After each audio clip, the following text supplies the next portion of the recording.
에 대한 일시적인 관세 면제를 시사했습니다. 워싱턴 김지숙 특파원입니다. 트럼프 대통령이 자동차 업체를 돕기 위한 방안을 검토하고 있다며 자동차 부품 관세 일시 면제를 시사했습니다. 외국에서 생산되던 부품을 미국에서 만들려면 시간이 걸린다는 점을 감안해 당분간 관세를 물리지 않을 수 있다는 겁니다. Where they're switching to parts that were made in Canada, Mexico, and other places, and they need a little bit of time because they're going to make them here, but they need a little bit of time. 트럼프 대통령은 지난 3일부터 자동차에 대한 25%의 관세를 부과하고 있습니다. 다만 엔진과 변속기 등 핵심 자동차 부품에 대한 관세는 다음 달 3일부터 발효할 예정입니다. 트럼프 대통령은 애플 제품이나 스마트폰 등의 관세 예외 가능성도 언급했습니다. 유연성을 또 강조한 건데 최종 결과는 미국에 좋은 소식이 될 거라고 말했습니다. I'm a very flexible person. I don't change my mind, but I'm flexible. There'll be maybe things coming up. 특히 팀 쿡 애플 최고 경영자와 대화한 사실도 공개하며 최근에 그를 도왔다고도 했습니다. 스마트폰과 컴퓨터 등을 상호 관세 대상에서 제외해 향후 발표될 품목별 관세에 포함될 때까지 한시적으로 관세 대상에서 빠진 걸 가리키는 걸로 해석됩니다. 실제 상호 관세 발표 이후 애플의 주가는 11% 넘게 떨어졌지만 관세 대상에서 일단 빠졌다는 소식이 전해진 뒤 급등했습니다. 트럼프 행정부는 반도체와 의약품 수입에 대한 안보 영향 조사를 시작하며 관세 부과 수순에 돌입했습니다. 기업들은 트럼프 대통령의 유연성에 기대를 걸고 있지만 오락가락 행보가 기업에 더 치명적인 불확실성을 높이고 있다는 지적이 나옵니다. 워싱턴에서 KBS 뉴스 김지숙입니다. 윤석열 전 대통령의 내란 우두머리 혐의 형사재판이 본격 시작됐습니다. 검찰은 윤 전 대통령이 국헌문란에 폭동을 일으키려 했다고 했고 윤 전 대통령은 이 내용을 직접 부인했습니다. 신현욱 기자입니다. 법원 지하주차장까지 차를 타고 이동한 윤 전 대통령은 내리자마자 승강기를 타고 곧바로 417호 대법정으로 향했습니다. 윤 전 대통령 측 변호인 12명과 검사 12명이 나란히 출석한 가운데 내란 혐의 첫 형사재판이 열렸습니다. 재판부는 피고인석의 윤 전 대통령에게 직업과 주소를 확인했고 윤 전 대통령은 서초동 아크로비스타라고 답했습니다. 검찰은 윤 전 대통령을 피고인으로 부르겠다고 한 뒤 준비한 발표 자료에 적힌 공소사실 요지를 약 1시간 동안 낭독했습니다. 윤 전 대통령이 헌법과 법률의 기능을 소멸시킬 목적, 즉 국헌문란 목적으로 비상계엄을 선포해 한 지역의 평온을 해치는 폭동을 일으키기로 했다는 내용입니다. 윤 전 대통령은 직접 마이크를 쥔 채 재판부가 제지할 때까지 93분 동안 반박에 나섰습니다. 우선 검찰에 대해 몇 시간 사건을 공소장에 넣은 것 같은 걸 내란으로 구성했다며 법리에 맞지 않는다고 주장했습니다. 그는 수사기관에서 일방적으로 이루어진 관계자 진술이 공소사실에 검증 없이 반영됐다는 주장도 폈습니다. 비상계엄에 대해서도 평화적인 대국민 메시지 계엄이었다며 경고성 계엄이었다는 기존 주장을 되풀이했습니다. 헌재의 파면 결정에 승복한다거나 국정파행에 사과한다는 말은 없었습니다. 취재진의 법정 내 촬영이 허가되지 않아 피고인석에 앉은 윤 전 대통령 모습은 사진과 영상으론 볼 수 없었습니다. 재판부는 신청서가 너무 늦게 제출돼 윤 전 대통령의 의견을 확인할 수 없었다며 다시 접수되면 허가 여부를 판단하겠다고 했습니다. KBS 뉴스 신현욱입니다. 어제 공판에서 첫 증인으로 비상계엄 당시 출동한 현장 지휘관 2명이 출석했습니다.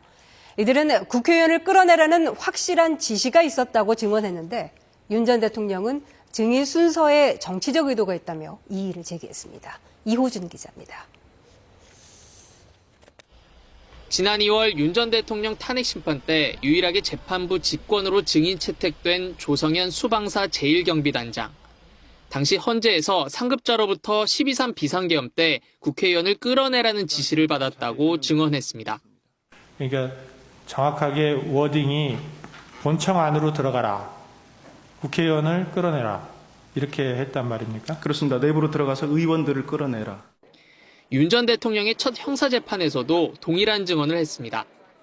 검사가 이진우 전 수방사령관으로부터 국회 내부로 진입해 의원들을 끌어내라는 지시를 받았냐고 묻자 조 단장은 맞다면서 특전사가 인원들을 끌고 나오면 밖에서 지원하라는 지시를 받았다고 답변했습니다. 계엄 당시 국회에 출동했던 김형기 특전사 대대장은 이상현 공수 여단장에게 국회 담장을 넘어 의원들을 끌어내라는 지시를 받고 이상했다고 진술했습니다. 또 정당한 지시인지 판단 못해 부하들에게 임무부여를 하지 않았다고 덧붙였습니다. 윤 전 대통령은 당초 부르려던 최상목 경제부총리와 조태열 외교부 장관 대신 현장 지휘관들이 형사재판 첫날 증인으로 채택된 것에 대해 순서에 정치적 의도가 있는 것 같다며 강하게 이의를 제기했습니다. 윤 전 대통령 내란 혐의 다음 재판 일정은 오는 21일로 잡혔습니다. 한편 경찰은 지난 1월 체포저지 혐의로 입건된 윤 전 대통령에 대해 원칙적으로 조사가 필요하다고 밝혔습니다. 불소추 특권 방어막이 사라진 윤 전 대통령에 대한 다른 혐의 수사도 점점 속도가 붙을 전망입니다. KBS 뉴스 이호준입니다. 정부가 당초 발표보다 2조 원이 늘어난 12조 원대 필수 추경안을 편성합니다. 최상목 경제부총리 겸 기획재정부 장관은 오늘 정부 서울청사에서 경제관계장관회의를 열고 재난 대응과 AI 경쟁력 강화, 민생 지원 등 세 가지에 중점을 두겠다며 이같이 밝혔습니다. 우선 재난 대응에 3조 원 이상을 투자하고 신속한 피해 복구를 위한 재해 대책비를 기존 약 5천억 원에서 2배 이상 보강하기로 했습니다. 또 통상 분야와 AI 경쟁력 강화, 소상공인 취약계층 지원에도 각각 4조 원 이상을 투입할 방침입니다.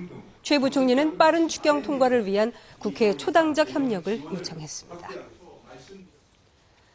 각 정당의 대선 경선 레이스가 본격화되고 있습니다. 더불어민주당은 오늘 후보자 등록을 받고 이번 달 27일에 대선 후보를 선출하기로 했습니다. 사실상 이재명, 김동연, 김경수 3파전 구도가 확정됐습니다. 오대성 기자입니다. 대선 행보 첫 일정으로 반도체 설계업체를 찾은 이재명 전 대표. AI 세계 3대 강국 도약을 약속했습니다. AI 투자 100조 원 시대, 규제 특례가 적용되는 AI 특구, AI 핵심 자산인 GPU 5만 개 확보 등 구체적 공약을 밝혔습니다.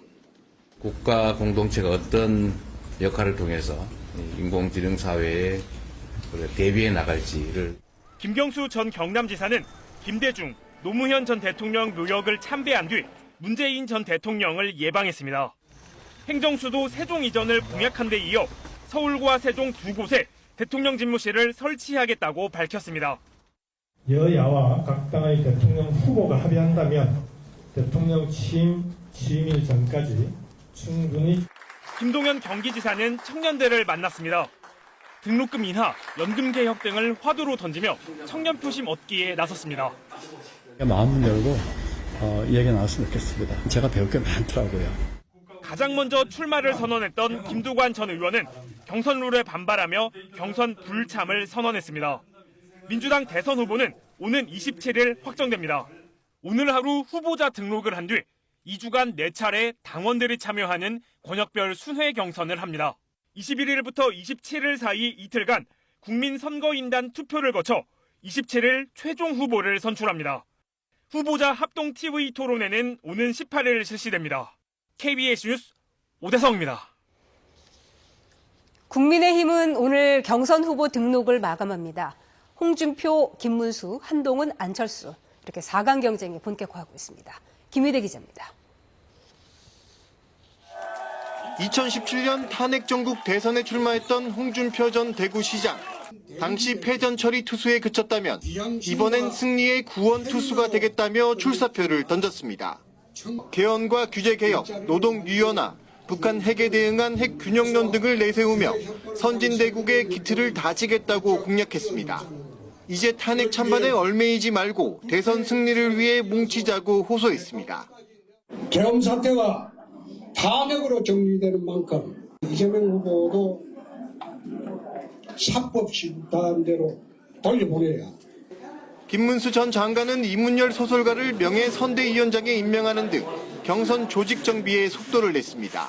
한동훈 전 대표는 언론 인터뷰 등에 집중했고 안철수 의원은 부산, 울산, 경남 지역 공약 발표로 표심을 공략했습니다.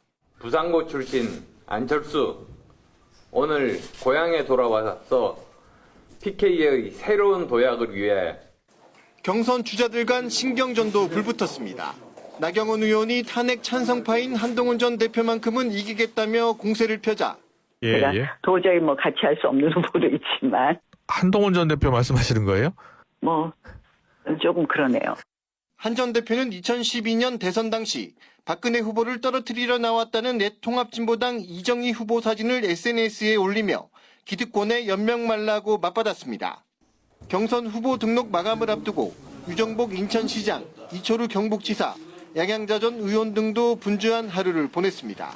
개혁신당 이준석 후보는 대구 경북이 변화를 바라고 있다며 구미와 안동 등에서 지지를 호소했습니다.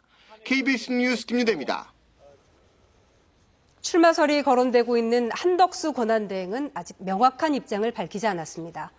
국민의힘 대선 주자들은 한대행 차출설에 반발하고 있는데 당 지도부도 후보 추대는 없다며 선을 그었습니다. 신지혜 기자입니다. 국민의힘 일각의 대선 출마 요구에 한덕수 대행은 침묵하고 있습니다. 대신 미국발 통상전쟁 대응이 마지막 소명이라 밝혔습니다. 관련 네트워크 등을 10분 활용하여 국무위원들과 함께 저에게 부여된 마지막 소명을 다하겠습니다. 필요하면 트럼프 대통령과 직접 소통하겠다며 대통령 대행 역할을 적극 수행하겠다는 뜻도 드러냈습니다. 총리실은 출마와 연관지을 표현이 아니라고 확대 해석을 경계했습니다. 그러나 차출로는 잦아들지 않고 있고 대선 주자들은 불편한 모습입니다. 홍준표 전 시장은 탄핵된 정권의 총리이자 대선 관리자의 출마는 상식에 반한다고 했고 나경원, 안철수 의원은 한대행은 통상 현안에 집중하는 게 우선이라고 지적했습니다. 한동훈 전 대표는 당내 기득권 세력이 한대행 출마를 부추기며 해당 행위를 하고 있다고 지적했습니다. 당 지도부는 공정 경쟁을 강조하며 후보 추대는 없다고 선을 그었습니다. 그러나 한대행 차출설에 자칫 경선이 뒷전으로 밀릴 거란 우려도 신경 쓰는 모습입니다. 계속해서 그것을 얘기하는 것 자체는 당의 경선 흥행에 찬물을 끼얹는 행위이기 때문에 자제하는 것이. 한대행은 이번 주에도 통상 대응을 우선하며 출마 관련 언급은 하지 않을 거로 알려졌습니다. KBS 뉴스 신지혜입니다. 신안산선 공사 현장 붕괴 사고가 오늘로 닷새째입니다. 밤사이에도 구조 작업이 계속됐는데 비가 내려 지반이 약해진 상태라 수색이 쉽지 않습니다. 이원희 기자입니다. 구조대원들이 붕괴 현장 가까이 접근합니다. 중장비가 동원돼 현장에 있는 잔해물을 치웁니다. 밤사이에도 실종자 수색을 위한 진입로 확보 작업이 계속됐습니다. 50대 노동자인 실종자가 있는 곳은 사고 현장 40m 아래 컨테이너로 추정되고 있습니다. 우선 컨테이너까지 가는 길을 막고 있는 각종 구조물과 토사를 치워야 구조가 가능할 걸로 보입니다. 다만 매몰 현장은 사람이 그냥 서 있기 힘들 정도로 경사가 가파릅니다. 또 위로는 철골 잔해물이 쌓여 있어 구조대원이 바로 들어가 구조 작업을 하기에는 2차 사고 우려가 있습니다. 주말부터 계속된 비바람으로 지반이 약해진 상황도 변수입니다. 주변 위험 요인들부터 하나씩 제거해 나가다 보니까 시간이 소요되고 실적으로 구조대원들이 진입할 장소가 나오질 않고 있기 때문입니다. 구조당국은 굴착기로 아스팔트를 제거하면서 진입 공간을 만들고 있습니다. 또 계속된 비에 토사가 흘러내리는 걸 막기 위해 방수포로 막아뒀습니다. 구조당국은 오늘 인명구조견과 적외선 장치 등을 투입해 실종자를 수색할 계획입니다. 붕괴 책임이 어디에 있는지 수사도 진행 중입니다. 경찰은 시공사 포스코 ENC의 하청업체 소속 노동자 12명을 입건 전 조사했습니다. KBS 뉴스 이원입니다. 이번엔 KB증권 연결해서 오늘의 주식시장 알아보겠습니다. KB증권입니다. 국내 증시 상승 출발했습니다. 코스피 시장 이틀째 상승 중이지만 오름폭은 제한적이고 코스닥 시장은 하락 반전하는 등 혼조세입니다. 이 시각 현재 코스피는 13.34포인트 상승한 2469.23에 코스닥은 2.87포인트 내린 706.11에 거래되고 있습니다. 간밤 미국 3대 지수는 상호관세 유연화 기대감에 일제히 상승했습니다. 코스피 시장에서 개인은 순매수를 외국인과 기관은 팔고 있습니다. 기계장비업종 상승을, 제약업종은 약세입니다. 삼성전자 이틀째 상승 중이고 SK하이닉스는 혼조세입니다. 자동차 관세 면제 가능성에 현대차와 기아 등 자동차주, 두산 로보틱스와 동원산업 흐름 좋습니다. 반면 셀트리온 등 제약바이오주 APR과 LG이노텍 약세입니다. 코스닥 시장에서는 ABL 바이오 연일 역대 신고가를 기록 중이고 네이처셀은 하락 중입니다. 이 시각 현재 달러화에 대한 원화 환율은 1,426원 30전에 거래되고 있습니다. 지금까지 KB증권이었습니다.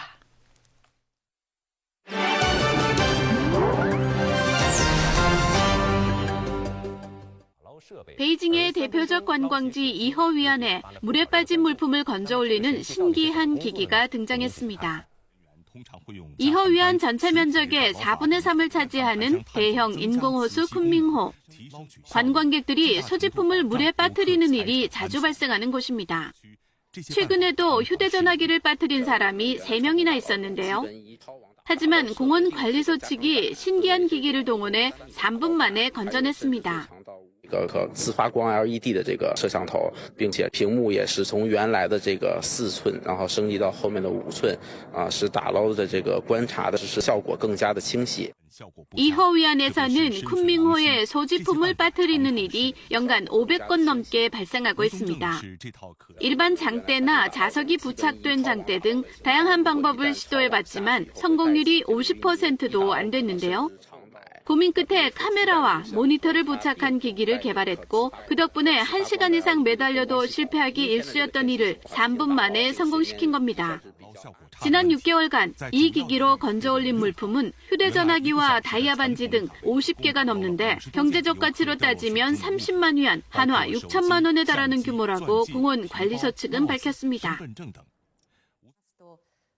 IT 기술로 운전기사의 건강 상태를 파악해 사고를 예방하려는 물류업계의 시도가 주목받고 있습니다. 지난해 고속도로에서 대형 트럭이 정체 중이던 차량 행렬을 들이받아 3명이 숨지는 사고가 있었습니다. 트럭 운전기사는 사고 전날부터 고열을 호소했지만 운송회사가 대체 인력을 배치하지 않았던 걸로 드러났습니다. 회사 대표는 업무상 과실치사상 혐의로 검찰에 송치됐습니다. 이런 사고에서 보듯 고령화돼가는 운전기사의 건강 상태 파악은 중요해지고 있습니다. 도쿄의 한 물류회사는 운전기사의 체온과 혈압, 심박수를 측정해 건강 상태와 피로도를 점검하는 시스템을 도입했습니다. 이 정보는 운전 전과 후는 물론 운전 중에도 수집되는데 시스템 도입 후 부주의로 인한 사고가 크게 줄었습니다. ドライバーになりたいなって思っていただけるような職場環境を作っていけることが一番の我々の目指すところ。 물류업계의 만성적인 인력 부족 속에서 안전 관련 기술의 활용이 더욱 중요해질 전망입니다. 차에 오르자마자 안전벨트를 하고 경적이 제대로 울리는지 점검하고서야 운전을 시작하는 84살 조지 로도비코 씨. 지난 61년 동안 운전대에 앉으면 항상 반복해온 일입니다. 미국 최대 배송업체에서 1963년 배송기사로 일을 시작해 경력 55년 차 베테랑인 로도비코 씨는 지금도 출근을 위해 새벽 2시에 일어납니다. I enjoy getting up and going to work. 로도비코 씨가 55년 동안 운전한 거리는 200만 마일 이상, 배달한 소포는 360만 개가 넘습니다. 무엇보다 55년 무사고 안전운전을 기록했는데요. 이런 이유로 며칠 전 업체에서 최고의 안전운전 기록을 세운 전설의 배송기사로 표창장을 받았습니다. 로도비코 씨는 55년 무사고 안전운전 수칙을 동료들에게 이렇게 얘기했습니다. Make sure you clear an intersection, always be alert, and always expect the unexpected. 로도비코 씨는 시민들을 위해 서비스를 한 배송기사로서의 일이 값진 경험이었다고 밝혔습니다. 리비아가 메뚜기 떼의 침입으로 식량 안보 위기를 맞고 있습니다. 유엔 식량농업기구는 사막 메뚜기 떼를 세계에서 가장 파괴적인 해충으로 분류합니다. 메뚜기 떼 1제곱킬로미터 안에는 최대 8천만 마리의 메뚜기가 서식하는데 사람 약 3만 5천 명이 하루 소비할 수 있는 작물을 먹어치울 수 있습니다. الانتشار السريع الآن أصبحت الأطوار هذه بشكل متسارع من حيث الانتشار والتوسع حتى في رقعة المنطقة الجغرافية الواحدة وهذا يعتبر أمر خطير يحتاج 리비아는 농지 보호를 위해 필사적인 집중 살포에 주력하고 있습니다. 그러나 최근 폭우와 홍수로 이상적인 번식 조건이 조성돼 상황 통제가 쉽지 않은 상황인데요. 리비아 정부는 식량 위기가 더 확산되기 전에 기술과 물류 분야의 국제적 지원을 호소하고 있습니다. KBS 월드뉴스입니다. 미국에서 처음으로 여성만 탑승한 우주선이 발사됐습니다. 방송인과 과학자 등 6명의 여성들은 4분간의 무중력을 체험하고 돌아왔습니다. 뉴욕 박일중 특파원입니다. 종을 울리며 하나둘 캡슐에 타는 우주인들 모두 여성입니다. 아마존과 우주기업 블루오리진을 세운 제프 베이조스의 야폰녀 로런 산체스를 비롯해 미국 CBS 방송의 진행자 게일 킹, 베트남 출신 과학자 어멘다 응우옌 등 6명입니다. 발사 약 1분 뒤 음속을 돌파하고 2분 30초 뒤에는 무중력 상태에 들어갔습니다. 안전벨트에서 자유로워진 우주인들은 환호성을 지릅니다.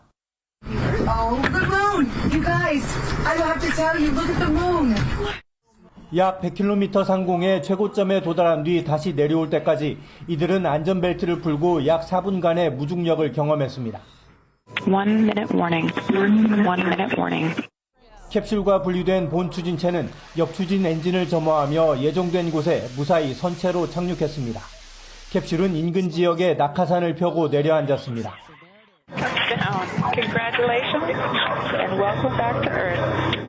캡슐 밖으로 나온 우주인들은 환호성을 지르거나 땅에 입을 맞추며 기쁨을 만끽했습니다. I can't even believe what I saw. When somebody calls this a ride, this was not a ride. What happened to us was not a ride. This was a bona fide freaking flight. 여성들만 탄 우주비행은 미국에선 처음이고 그 전엔 소련 우주비행사가 단독 비행을 한 적이 있습니다. 이번 여성들만의 우주비행은 베이조스의 약혼녀 산체스가 2달 뒤 결혼을 앞두고 기획했습니다. 뉴욕에서 KBS 뉴스 박일중입니다. 배달 플랫폼 1위 배달의 민족이 어제부터 포장 수수료를 도입했습니다. 포장 주문을 중개하는 명목으로 업주들에게 6.8%의 수수료를 받기 시작한 건데요. 첫날부터 반발이 거셌습니다. 김채린 기자가 취재했습니다. 이 분식집은 배달의 민족을 통한 포장 판매를 중단했습니다. 새로 생긴 포장 중개 수수료 때문입니다. 매출의 16%를 차지하는 포장 주문이 줄어들더라도 수수료 부담을 더 늘릴 순 없단 겁니다. 중개 수수료가 추가가 되게 되면 제 소득이 월에는 16만 원 정도, 연간에서 한 190만 원 정도 감소가 하더라고요. 배달의 민족이 도입한 수수료는 6.8%, 부가세까지 더하면 2만 원짜리 포장 주문에 수수료 1,500원을 내야 합니다. 일부 업주들은 이대로라면 남는 게 없다며 배민을 통한 포장 주문은 안 받겠다는 입장입니다. 전화 주문하셔도 돼요. 이렇게 주문하시는 게 더 싸요. 그렇게는 말씀을 드릴 것 같아요, 앞으로는. 특히 배달의 민족이 배달 수수료율 차등 인하 등 상생한 시행 2달도 안 돼 수수료를 추가하면서 반발은 더 커지고 있습니다. 과연 자율협약이라고 하는 부분들을 하려는 의지가 있었는지에 대해서 약간 의문이 드는 상황인 거고요. 배달의 민족은 쿠팡 이츠를 제외한 다른 업체들도 포장 중개 수수료를 받고 있다며 수수료를 받아 고객 할인 지원을 늘리겠다고 밝혔습니다. 하지만 이미 일부 업체가 배달 가격과 매장 가격이 다른 이중 가격제를 적용하는 상황, 포장 수수료도 가격 인상으로 이어질 수 있습니다. 판매하면서 마진이라는 게 좀 있어야 될 텐데요. 소비자가 이용하는 그 가격이 더 올라가게 되니까. 배민은 시장 점유율 약 60%를 차지하는 절대 강자입니다. 공정위는 수수료 인하 등을 강제할 수는 없다고 밝혔습니다. KBS 뉴스 김채린입니다. 담배 판매가 금지된 학교 주변 지역에 최근 무인 담배 판매점이 속속 생겨나고 있습니다. 허술한 인증 절차와 규제가 문제입니다. 고아름 기자입니다. 최근 문을 연 전자담배 무인 판매점입니다. 중고등학교 정문에서 불과 100m가량 떨어져 있습니다. 200m 거리엔 심지어 초등학교도 있습니다. 성인 인증이 필요하긴 하지만 학생들도 손쉽게 전자담배를 살 수 있습니다. 다 전담피죠. 그런 데 가서 신분증도 위조해서 다 하는 거죠, 애들 다. 신분증을 복사한 종이로 성인 인증을 시도해봤습니다. 성인 인증이 완료되었습니다. 가짜 신분증도 걸러내지 못할 정도로 인증 절차가 허술합니다. 또 다른 초등학교 앞에도 전자담배 무인 판매점이 성업 중입니다. 심지어 성별이 다른 사람의 신분증으로도 성인 인증이 가능합니다. 걱정이 되죠. 아무래도 아이들이 호기심으로 들어가서 살 수도 있으니까요. 현행법상 학교 주변 200m 안에서는 담배 판매가 금지돼 있지만 연초잎을 사용한 제품만 담배로 규정하고 있습니다. 법률상 담배가 아닌 액상형 전자담배는 학교 바로 앞에서 팔아도 막을 근거가 없는 겁니다. 자동기계 장치, 신분증 확인장치 부착 의무라든지 경고문구 표시 등 이런 것들에 대해서는 규제를 하고 있거든요. 지난해 액상 전자담배를 담배의 범주에 포함하는 법안이 발의됐지만 국회 문턱을 넘지 못했습니다. 지난해 4월 11곳이었던 서울의 전자담배 무인 판매점은 단속의 사각지대에서 1년 만에 69곳으로 6배 넘게 늘었습니다. KBS 뉴스 고아름입니다. 꽃샘추위가 이어지고 있습니다. 오늘 아침도 일부 내륙과 산지는 영하로 떨어져 평년 기온을 1도에서 7도 정도나 밑돌았습니다. 내일 아침까지는 평년보다 쌀쌀한 날씨가 이어지겠는데요. 하지만 내일 낮에는 서울이 23도 등 오늘보다 10도 가까이나 껑충 올라가 다시 따뜻한 봄 날씨를 되찾겠습니다. 당분간 전국 대부분 지역에서 기온의 일교차가 15도에서 20도